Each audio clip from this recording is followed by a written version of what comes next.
Morning. Morning. So I want to start this morning off with a pretty big update for you all about our church. A few weeks ago, our council, we decided to purchase new rectangular tables for the social hall. I know, please, hold your excitement. But the tables we have, they've been around for forever. From what I was told, the youth group used to love skateboarding on them. So they're warped and in different shapes and sizes. So it's time for us to get new ones. So last week, after a bunch of research, I found ones I liked for a reasonable price, and I pulled the trigger. Now, because these are large tables and we got like 14 of them, they're coming on a pallet, and because we don't have a loading dock, we have to have a special truck with a lift, which means we have to pay a special price for this truck. And if I'm not here to receive them, we have to pay that special price again the next time they show up. So shockingly, last week the website told me that the tables would be here in 3 days, which meant last week Friday, so a couple days ago. And they said they'd call me a little beforehand so I wouldn't miss the window and make sure I'm actually here when they arrive. And so you know what I did on my day off on Friday? Nothing. Right? I was too scared to go anywhere and miss this delivery. I was even nervous taking my midday nap that I usually take on Fridays because I didn't want to miss them calling me. I waited around all day checking the tracking information, are out for delivery, arriving today. And then 8 p.m. came. Nothing. I refreshed it one last time and the word delayed came up. So I went to bed. I was frustrated, a little angry. Because, whatever, we don't urgently need these tables, judging by y'all's response to us getting new tables, right? The ones we have, they work fine. They can get us through a few more days. It's not a problem, but the problem was I waited around all day for something they told me that was going to show up that never came. It's not about the package, it's about the expectation, right? It's not that it didn't come, it's that it didn't come when I was told that it would. It's frustrating. And the reason I'm telling you all this is not just to vent, though thank you for that was helpful. The reason I'm saying this is that I think our faith can feel like this sometimes. Right? A lot of us, we don't believe just that Jesus can show up. We tend to quietly expect him to show up on time, or at least on our time. And so when he doesn't, it's frustrating, right? Have you ever experienced that with God? You prayed for something, you asked, you believed, and then silence, delay. I mean, it's one thing when a package is late. It's another when it feels like God is late. But we've all had these moments, right? These moments where God didn't quite meet our timeline, moments where we were sure he would act and he didn't. It's going to be a while before we get to communion. Yes.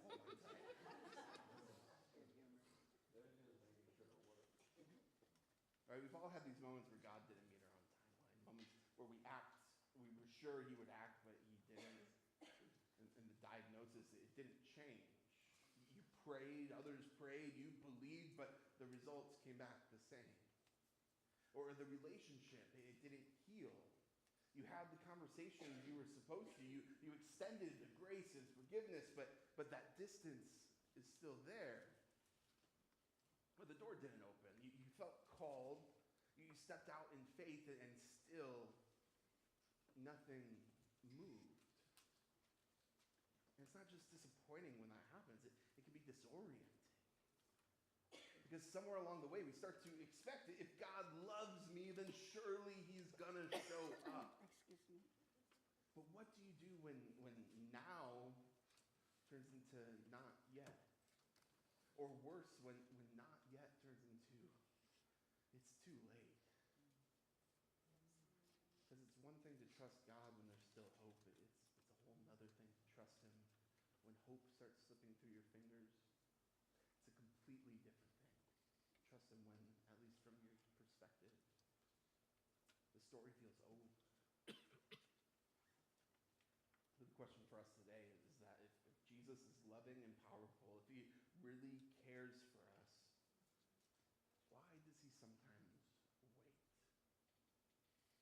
And that's not just our question. That's the question that's sitting underneath John 11, which is our passage for this morning. If you want to open your Bibles to follow along, John 11, if you're using a Bible in the pew, it's on page 1529. John 11, page 1529. Before we let me go to press. Oh Lord, may the words of my mouth and the meditation of all of our hearts be pleasing in your sight. Oh Lord, our rock and our redeemer, and all God's people say. Amen.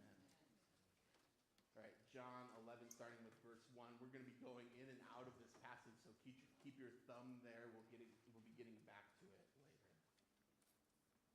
John writes, now a man named Lazarus was sick. He was from Bethany, the village of Mary and her sister Martha. This Mary, whose brother Lazarus now lay sick, was the same one who poured perfume on the Lord and wiped his feet with her hair. So the sisters sent word to Jesus, Lord, the one you love is sick. When he heard this, Jesus said, the sickness will not end in death. No, it is for the Lord's glory, so God's Son may be glorified through it. Now Jesus loved Martha and her sister and Lazarus. So when he heard Lazarus was sick, he stayed where he was 2 more days. And then he said to his disciples, let's go back to Judea. Pause there for a second. The story begins with Jesus getting a message. Lord, the one you love is sick. And everyone assumes what would come next. We assume he would do what just about all of us would do in this situation, right? Of course, he'll go. Of course, he'll act, right? Of course, he'll heal. But he doesn't. Instead, he says he stays 2 more days. John gives us this line that almost feels contradictory, right? He says, now Jesus loved Martha and her sister and Lazarus. So when he heard that Lazarus was sick, he stayed where he was. That's not what we'd expect, or where we'd expect the sentence to go, right? Instead, we'd expect something like, now Jesus loved them, so he left immediately. Instead, he stayed. And I'm sure from their perspective, this delay, it feels like neglect. From their perspective, love would have looked like urgency. But Jesus operates on a different timeline. His delay is not indifference, it's intentional. Jesus isn't late, he's purposeful. And even though his timing is confusing in the story, if we keep reading, we'll see that his love was never absent. So let's pick up at verse 17. On his arrival, Jesus found that Lazarus had been in the tomb for 4 days. Now Bethany was less than 2 miles from Jerusalem, and many Jews had come to Martha and Mary to comfort them in the loss of their brother. When Martha heard that Jesus was coming, she went out to meet him, but Mary stayed home. Lord, Martha said to Jesus, if you had been here, my brother would not have died. But I know that even now God will give you whatever you ask. Jesus said to her, your brother will rise again. Martha answered, I know he'll rise again in the resurrection of the last day. Jesus said to her, I am the resurrection and the life. The one who believes in me will live even though they die, and whoever lives by believing in me will never die. Do you believe this? Yes, Lord, she replied. I believe that you are the Messiah, the Son of God who has come into the world. After she had said this, she went back and called her sister Mary aside. The teacher is here, she said, and is asking for you. When Mary heard this, she got up quickly and went to him. Now Jesus had not yet entered the village. He was still at the place where Martha had met him. When the Jews who had been with Mary in the house, comforting her, noticed how quickly she got up and went out, they followed her, supposing she was going to the tomb to mourn there. When Mary reached the place where Jesus was and saw him, She fell at his feet and said, "Lord, if you had been here, my brother would not have died." When Jesus saw her weeping, and the Jews who had come along with her also weeping, he was deeply moved in spirit and troubled. "Where have you laid him?" he asked. "Come and see," they replied. Jesus wept. Then the Jews said, "See how he loved him." But some of them said, Could not he who opened the eyes of the blind have kept this man from dying?" By the time Jesus arrives, Lazarus has been dead 4 days. And this is no longer a crisis, it's a funeral. Both sisters meet him with the same words. "Lord, if you had been here, my brother would not have died." It's the same statement, it's the same grief, same question underneath it. "Jesus, where were you?" Which is such an honest question. You see, they still call him Lord. They still believe he could have done something. But they can't reconcile his love with his absence. And look at Jesus' response to them. He doesn't correct them. He doesn't rebuke them. He doesn't give some theological lecture of how you should trust God at all times. He listens to them. He lets them speak their grief. He engages with them. He has this real conversation with Martha. And then standing in front of his friend's tomb, in the presence of these hurting people that he loves, he weeps. Which is interesting because Jesus knows what he's about to do. He knows that resurrection is just minutes away. And yet he weeps. Friends, Jesus is not distant from pain. He doesn't stand far off and say, just trust me on this. He steps into the sorrow. He feels the weight of death. He shares in grief. And in the middle of all of this, Jesus makes one of his most profound statements. He says, "I am the resurrection and the life. The one who believes in me will live even though they die." And Martha hears this, and she's thinking of the future. She says, I know he'll rise again in the resurrection at the last day. But Jesus is not just promising an event. He's pointing to himself. Because resurrection is not just something Jesus does. It's who he is at his core. It's not just a promise for someday. This is a declaration about right now. Where Jesus is, life is present. Even in the shadow of death. The story continues, verse 38. Jesus, once more deeply moved, came to the tomb. It was a cave with a stone laid across the entrance. "Take away the stone," he said. "But Lord," said Martha, the sister of the dead man, "but by this time there's a bad odor, for he's been there for 4 days." Jesus said, "Did I not tell you that if you believe, you will see the glory of God?" So they took away the stone. And Jesus looked up and said, "Father, I thank you that you have heard me. I knew that you always hear me, but I said this for the benefit of the people standing here, that they may believe that you sent me." When he had said this, Jesus called out in a loud voice, "Lazarus, come out." The dead man came out, his hands and feet wrapped with strips of linen and a cloth around his face. Jesus said to them, "Take off the grave clothes and let him go." This is the word of the Lord for us this morning. We've reached the tomb. And everything about this moment emphasizes finality. The stone is in place. The body's in there decaying. Martha even warns, there's a bad odor. You don't want to roll that stone away. Translation, Jesus, this is beyond fixing. And then Jesus does something unexpected. He tells them to move the stone anyway. Then he prays, and then he declares, "Lazarus, come out."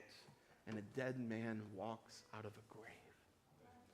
Not just recently dead, not barely gone, 4 days dead. No ambiguity, no question. This whole story moves in a direction. It moves from delay toward doubt. Jesus, why didn't you come? It goes from death to finality. It's over. Nothing can change this now. But we see that Jesus has authority over both. He stands over delay and over death and declares neither has the final word. When we think the story is over, Jesus is just getting started. Friends, this isn't about Lazarus or Mary or Martha. This is about us. Where in your life does it feel like Jesus should have shown up by now, but hasn't?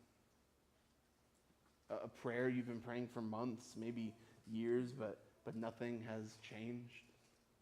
A situation that feels stuck, a loss that it doesn't just hurt, but it feels permanent. Where in your life are you asking, Jesus, where were you? Jesus said, if you had been here. Because delay has a way of messing with our faith.